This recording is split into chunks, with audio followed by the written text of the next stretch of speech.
is Derrick Van Orden? Republican congressman from Wisconsin's 3rd District, former Navy SEAL, and apparently a man who thinks long wanks in the woods is an appropriate thing to tweet as an elected official. But before that infamous post, Van Orden built a reputation as one of the most chaotic politicians Wisconsin has ever sent to Washington. And none of it has helped the people he's supposed to represent. Let's talk about it. Derrick Van Orden didn't wait until he was elected to start making headlines.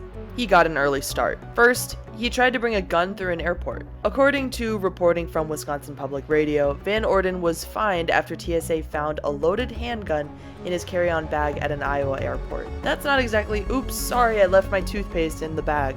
That's a federal security violation from a man who says he's all about law and order. Second, he attended January 6th. The Daily Beast reported that Van Orden used campaign funds to travel to Washington on January 6th, where he was photographed on restricted Capitol grounds during the intersection. He later claimed he wasn't part of the mob, but the location and the timing speak for themselves. And third, he confronted and reportedly threatened a teenage library worker. Yes, a teenager. Multiple outlets, including People magazine, say Van Orden stormed into a public library and aggressively berated a teen employee over an LGBTQ pride display.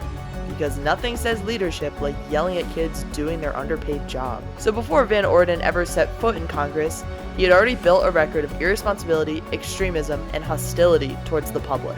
Not looking good so far. Fast forward to today. Recently, Van Orden tweeted that he enjoys long wanks in the woods. Yes, he typed that. With his whole chest, a sitting US representative. The internet had questions, understandably so, but that's just his most embarrassing moment. Far from his worst moment. Because once he got to Washington, Van Orden quickly became known for explosive behavior. He yelled at a group of students in the Capitol. There are multiple reports and headlines documenting how he berated teenage Senate pages, again, teenagers, accusing them of disrespect for taking photos in the rotunda at night. Other lawmakers said his behavior was inappropriate, over the top, and unacceptable. He also yelled during a classified congressional briefing.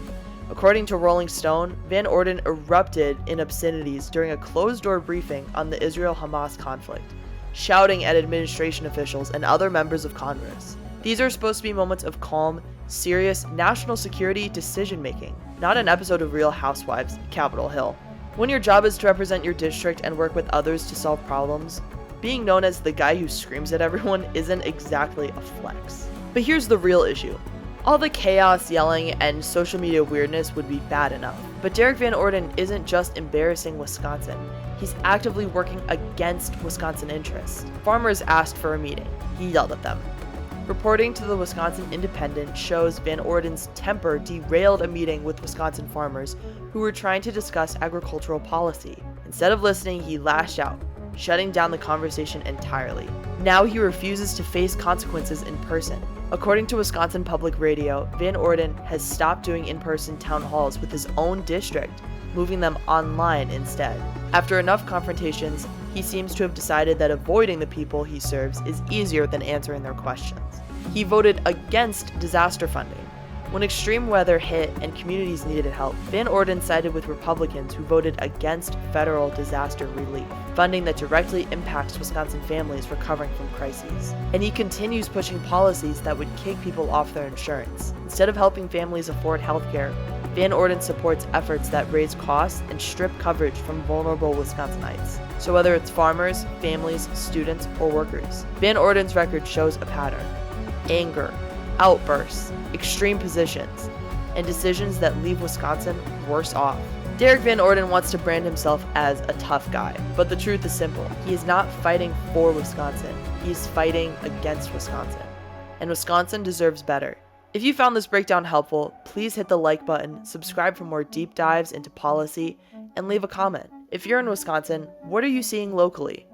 What topics would you like to see us dive into next? Thanks for watching, and we'll see you in the next one.